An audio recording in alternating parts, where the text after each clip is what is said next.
কার জন্য কাঁদছেন আপনি? যে সাহস করে আপনার হাত ধরতে পারেনি তার জন্য? যে আপনাকে মিথ্যে স্বপ্ন দেখিয়ে ধ্বংস করেছে তার জন্য? যে ভালোবাসা নামক পবিত্র শব্দটাকে বিষিয়ে তুলেছে তার জন্য? যে হাজার মিথ্যা বলে আপনাকে ঘিরে রেখেছিল তার জন্য? যে বাহ্যিক সৌন্দর্যকে সব কিছু মনে করেছিল তার জন্য? কেন কাঁদবেন আপনি? আপনি তো কাঁদার জন্য এই পৃথিবীতে আসেননি। যারা আপনার ছিল তারা কখনো চলে যেত না, তারা পাশে দাঁড়িয়ে সব বাধা পার করত। তাহলে কেন রাতভর মেসেজের অপেক্ষায় কাঁদছেন?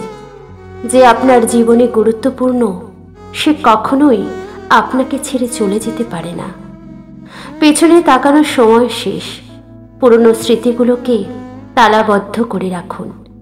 নিজেকে এমনভাবে এগিয়ে নিয়ে চলুন যে সামনাসামনি হলে তাকিয়ে এক তাচ্ছিল্যের হাসি দিতে পারবেন। দিন শেষে সুখের অভিনয়, সত্যিকারের সুখ অনুভব করুন। মিথ্যে মায়া, মিথ্যে স্বপ্নগুলোকে ভুলে মাটির নিচে চাপা দিন। সেখানে চারা রোপণ করুন সত্য, সাহস আর সততার। ভালো থাকা আপনার হাতেই, অন্যের হাতের মোয়া হতে দেবেন না।